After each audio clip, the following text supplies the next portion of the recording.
My dear friends, welcome in Vision chemistry classes. आज की class में डी तथा एफ ब्लॉक के तत्वों में अंतर, डी तथा एफ ब्लॉक के तत्वों में अंतर वाला क्वेश्चन पढ़ेंगे, जो कि डी तथा एफ ब्लॉक वाले चैप्टर से ही है। ठीक है, प्रश्न क्या है? डी तथा एफ ब्लॉक के तत्वों में अंतर लिखो। ठीक है, तो आज का ये क्वेश्चन होगा और ध्यान रखें, इसको मैं बहुत ही आसान तरीके से आपको एक्सप्लेन करने वाला हूं, इसलिए वीडियो को आसानी से आप लोग देखकर बहुत ही इजी तरीके से सीख सकते हैं। और ये एग्जाम के लिए बहुत इंपॉर्टेंट है, इसे जरूर सीखना। किसी भी तरीके से आप सीखिए, लेकिन इसे जरूर सीखिए। ठीक है, एग्जाम के लिए इंपॉर्टेंट है। क्वेश्चन क्या है? डी तथा एफ ब्लॉक के तत्वों में अंतर। तो देखिए, इसका डिटेल देखते हैं। आगे आप इसे समझिए और समझने की कोशिश करिए और सीख कर एग्जाम देने जाइए। ठीक है, जिन लोग मेरे चैनल में नए हों तो चैनल को सब्सक्राइब कर लीजिए। ओके, और देखते हैं प्रश्न डी तथा एफ ब्लॉक के तत्वों में अंतर का डिटेल। ओके, तो देखिए क्वेश्चन क्या है। प्रश्न है डी तथा एफ ब्लॉक के तत्वों में अंतर लिखो। डी तथा एफ ब्लॉक के तत्वों में अंतर लिखो। ओके, तो आज का क्वेश्चन क्या है? डी तथा एफ ब्लॉक के तत्वों में अंतर। ठीक है, अब यहां पर देखें, 3 कॉलम बनाए गए हैं। फर्स्ट कॉलम है आधार बिंदु का, दूसरा कॉलम है डी ब्लॉक के तत्व और तीसरा कॉलम है एफ ब्लॉक के तत्व। देख रहे हैं, फर्स्ट कॉलम कौन सा? आधार बिंदु। सेकेंड कॉलम कौन सा? डी ब्लॉक के तत्व। और थर्ड कॉलम बनाया गया है यहां पर एफ ब्लॉक के तत्व। क्वेश्चन क्या है? डी तथा एफ ब्लॉक के तत्वों में अंतर। ठीक है, तो अब ये जो आधार बिंदु है, इस आधार बिंदु के आधार पर हम डी और एफ ब्लॉक के तत्वों में अंतर स्पष्ट कर सकते हैं, बता सकते हैं। ओके, तो अब यहां पर देखें, सबसे पहले ये मैं बता दूं आपको कि अंतर सीखने के लिए आधार बिंदु का याद होना आवश्यक है। अगर आपको आधार बिंदु याद है तो अंतर आप आसानी से याद कर सकते हैं या समझा सकते हैं। ठीक है, तो सबसे पहले देखें, आधार बिंदु सामान्य नाम। सेकंड क्या है? अपूर्ण कोष। थर्ड क्या है? सामान्य इलेक्ट्रॉनिक विन्यास। सामान्य इलेक्ट्रॉनिक विन्यास। फोर्थ क्या है? अंतिम इलेक्ट्रॉन का प्रवेश। अंतिम इलेक्ट्रॉन का प्रवेश। और फिफ्थ है प्रकृति में उपलब्धता। और सिक्स्थ नंबर है स्थायित्व। क्या है? स्थायित्व। तो अब यहां पर देखें, सबसे पहले क्या है? सामान्य नाम। सामान्य नाम मतलब डी ब्लॉक के तत्वों को कौन से नाम से जानते हैं, एफ ब्लॉक के तत्वों को कौन से नाम से जानते हैं। अपूर्ण कोष मतलब डी ब्लॉक के तत्वों में कौन से कोष हैं जो अपूर्ण होते हैं, पूरे नहीं भरे होते। और एफ ब्लॉक के तत्वों में कौन से कोष ऐसे हैं जो अपूर्ण होते हैं, पूरे नहीं भरे होते। ओके, अब तीसरा पॉइंट बता रहा है सामान्य इलेक्ट्रॉनिक विन्यास। तो डी ब्लॉक के तत्वों का सामान्य इलेक्ट्रॉनिक विन्यास क्या होता होगा और एफ ब्लॉक के तत्वों का सामान्य इलेक्ट्रॉनिक विन्यास क्या होता होगा, ये पॉइंट बताएगा। ठीक है, अब चौथा पॉइंट लिखा हुआ है अंतिम इलेक्ट्रॉन का प्रवेश। डी ब्लॉक के तत्वों का अंतिम इलेक्ट्रॉन कौन से कोष में प्रवेश करता होगा और एफ ब्लॉक के तत्वों का इलेक्ट्रॉन कौन से कक्षक या कोष में प्रवेश करता होगा। ठीक है, ये वाला पॉइंट बताएगा फोर्थ नंबर का। ठीक, अब पांचवा पॉइंट है प्रकृति में उपलब्धता। तो डी ब्लॉक के तत्व प्रकृति में, नेचर में उपलब्ध हैं या नहीं है, और एफ ब्लॉक के तत्व प्रकृति में उपलब्ध हैं या नहीं है, इसके बारे में ये पॉइंट बताएगा। ठीक है, छठवां पॉइंट है स्थायित्व।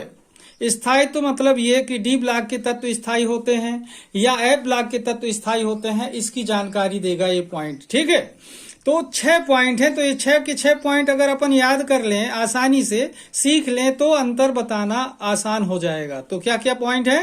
सामान्य नाम, अपूर्ण कोष, सामान्य इलेक्ट्रॉनिक विन्यास, अंतिम इलेक्ट्रॉन का प्रवेश, प्रकृति में उपलब्धता, स्थायित्व। इस तरीके से पहले तो इसे लर्न करें आप, इसके बाद डिफरेंस बताना सीखेंगे। ओके, तो अब यहां पर देखें अपन कि पहला पॉइंट बताता है डिफरेंस का सामान्य नाम। तो डी ब्लॉक के जो तत्व हैं, इन्हें संक्रमण तत्व कहते हैं। ध्यान देना, इन्हें संक्रमण तत्व कहते हैं। ओके, इन्हें क्या कहते हैं? संक्रमण तत्व कहते हैं। डी ब्लॉक के तत्वों को संक्रमण तत्व कहते हैं। ओके, और एफ ब्लॉक के तत्वों को क्या कहते हैं? अंतः संक्रमण तत्व कहते हैं। अंतः संक्रमण तत्व कहते हैं। ओके, सामान्य नाम क्या हुआ? संक्रमण तत्व कहलाते हैं डी ब्लॉक के तत्व, और एफ ब्लॉक के तत्व क्या कहलाते हैं? अंतः संक्रमण तत्व। पॉइंट क्लियर हो रहा है?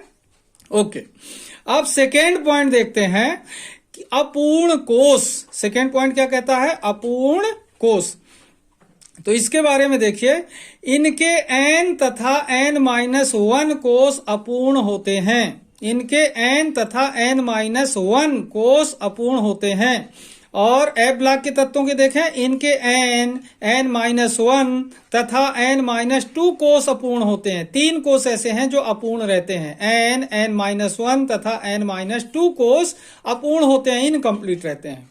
इसमें केवल 2 ही कोष हैं, n तथा n-1 कोष अपूर्ण होते हैं। तो ये पॉइंट 2 क्लियर हो रहा है।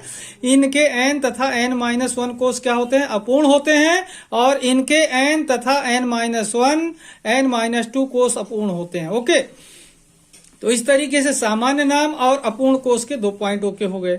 अब देखते हैं पॉइंट नंबर 3, सामान्य इलेक्ट्रॉनिक विन्यास। ये पॉइंट यहाँ पर इलेक्ट्रॉनिक का शॉर्टकट लिखा हुआ है, सामान्य इलेक्ट्रॉनिक विन्यास। ओके, अब यहाँ पर देखना कि कौन कौन से कोष हैं जिनका इलेक्ट्रॉनिक विन्यास इन पर बनता है। यहाँ पर देखें, n-1d 1 से 10 इलेक्ट्रॉन रह सकते हैं n-1d में। n-1d 1 से 10 कामा n में, यहाँ पर देखें n जो होगा, ध्यान रखना कि n जो होगा तो यहां पर ns, ध्यान देंगे, ns में 1 या 2 इलेक्ट्रॉन हो सकते हैं। 1 या 2 इलेक्ट्रॉन हो सकते हैं इसमें। किसमें? n-1d में 1 से 10 इलेक्ट्रॉन रह सकते हैं, और ns में 1 से 2 इलेक्ट्रॉन हो सकते हैं। ठीक है, तो क्या लिखा हुआ है? n-1d में 1 से 10 कामा ns में 1 या 2 होता है इलेक्ट्रॉन। ठीक है ना, इनका समान इलेक्ट्रॉनिक विन्यास हुआ। अब इसमें देखना, एफ में इसका इलेक्ट्रॉनिक कॉन्फ़िगरेशन थोड़ा कॉम्प्लिकेटेड है, क्रिटिकल है, ध्यान देना, याद रखना पड़ेगा। n-2 एफ में 1 से 14 इलेक्ट्रॉन रह सकते हैं, 1 कोष होगा। यहाँ पर उपकोष, यहाँ पर देखें, n-2 एफ में 1 से 14 इलेक्ट्रॉन रह सकते हैं। फिर देखें, कामा लगाने के बाद दूसरा आया, स्टार्ट हुआ n-1 एस में 2 इलेक्ट्रॉन, पी में 6 इलेक्ट्रॉन, और डी में 0 से 10 इलेक्ट्रॉन रह सकते हैं, और ns में 2 इलेक्ट्रॉन होते हैं। तो इलेक्ट्रॉनिक कॉन्फ़िगरेशन कहां तक हुआ? n-2 f 1 से 14 कामा n-1 s में 2, p में 6, d में 0 से 10 कामा ns में 2 इलेक्ट्रॉन होते हैं। तो ये वाला पॉइंट याद रखना आवश्यक होगा, ध्यान रखना आप लोग। ओके, तो यहां पर क्या हुआ? सामान्य इलेक्ट्रॉनिक विन्यास n-1d 1 से 10 इलेक्ट्रॉन, ns में 1 से 2 इलेक्ट्रॉन होते हैं, और इसमें n-2 f 1 से 14 कामा n-1 में s में 2 इलेक्ट्रॉन, p में 6 और d में 0 से 10 इलेक्ट्रॉन होते हैं, और ns में 2 इलेक्ट्रॉन होते हैं। तो ये इनका सामान्य इलेक्ट्रॉनिक विन्यास हुआ। ओके, इसके बाद देखें अंतिम इलेक्ट्रॉन का प्रवेश। तो देखें, अंतिम इलेक्ट्रॉन का प्रवेश, जो डी कक्षक होते हैं उनके इलेक्ट्रॉन डी कक्षकों में प्रवेश करते हैं। ध्यान देना, डी कक्षकों में प्रवेश करते हैं, और जो एफ कक्षक के इलेक्ट्रॉन होते हैं, एफ ब्लॉक के तत्व, इनके अंतिम इलेक्ट्रॉन एफ कक्षक में प्रवेश करते हैं। तो ये तो नाम से ही पता चल जा रहा है कि डी के तत्व जो हैं, डी ब्लॉक के तत्व, उनके अंतिम इलेक्ट्रॉन डी कक्षक में प्रवेश करते हैं, और जो एफ ब्लॉक के तत्व हैं उनके अंतिम इलेक्ट्रॉन एफ कक्षक में प्रवेश करते हैं। ओके, इसके बाद देखें, 5वां पॉइंट है जो ये प्रकृति में उपलब्धता। ये देखें, ये पॉइंट बताता है कि प्रकृति में उपलब्ध होते हैं कौन? डी ब्लॉक के तत्व। डी ब्लॉक के तत्व प्रकृति में उपलब्ध होते हैं, और एफ ब्लॉक के जो तत्व हैं ये प्रकृति में उपलब्ध नहीं होते। ये बहुत दुर्लभ हैं, बहुत ही कम पाए जाते हैं। ध्यान रखना, ये प्रकृति में उपलब्ध नहीं होते। फिर 6वां पॉइंट देखें, स्थायित्व। तो जो डी ब्लॉक के तत्व हैं ये स्थायी होते हैं, और एफ ब्लॉक के तत्व हैं जो ये कम स्थायी होते हैं। ध्यान रखना, डी ब्लॉक के तत्व क्या होते हैं? स्थायी होते हैं। एफ ब्लॉक के तत्व क्या होते हैं? कम स्थायी होते हैं। ध्यान रखना। इस तरीके से ये 6 के 6 पॉइंट आपको ये क्लियर कर रहे हैं डी तथा एफ ब्लॉक में अंतर। तो क्वेश्चन एक बार फिर से देखिए, डी तथा एफ ब्लॉक के तत्वों में अंतर लिखो। तो पहला कॉलम है आधार बिंदु का, दूसरा कॉलम है डी ब्लॉक के तत्व, तीसरा कॉलम है एफ ब्लॉक के तत्व। तो पहला सामान्य पॉइंट देखें, आधार बिंदु सामान्य नाम, यहाँ पर देखें इन्हें संक्रमण तत्व कहते हैं, इन्हें अंतः संक्रमण तत्व कहते हैं। सेकेंड पॉइंट क्या हुआ, अपूर्ण कोष, इनके n तथा n-1 कोष अपूर्ण होते हैं, इनके n-1 तथा n-2 कोष अपूर्ण होते हैं। सामान्य इलेक्ट्रॉनिक विन्यास n-1, ध्यान देना, n-1 डी में 1 से 10 इलेक्ट्रॉन, ns में 1 से 2 इलेक्ट्रॉन होते हैं। यहां पर देखें n-2 f में 1 से 14, कामा n-1 s में 2, p में 6, d में 0 से 10 और ns में 2 इलेक्ट्रॉन होते हैं। ये सामान्य इलेक्ट्रॉनिक विन्यास हुआ। ओके, इसके बाद देखें अंतिम इलेक्ट्रॉन का प्रवेश। डी कक्षकों में प्रवेश करते हैं इनके अंतिम इलेक्ट्रॉन और इनके एफ कक्षकों में प्रवेश करते हैं। प्रकृति में उपलब्धता, प्रकृति में उपलब्ध होते हैं और ये दुर्लभ होते हैं, यानी बहुत कम पाए जाते हैं। स्थायित्व, डी ब्लॉक के तत्व स्थायी होते हैं और एफ ब्लॉक के तत्व क्या होते हैं, कम स्थायी होते हैं। ओके, तो इस तरीके से ये अंतर आपको क्लियर हो जा रहा है। कितने पॉइंट पर डिफरेंस दिखा रहे हैं, 6 पॉइंट पर।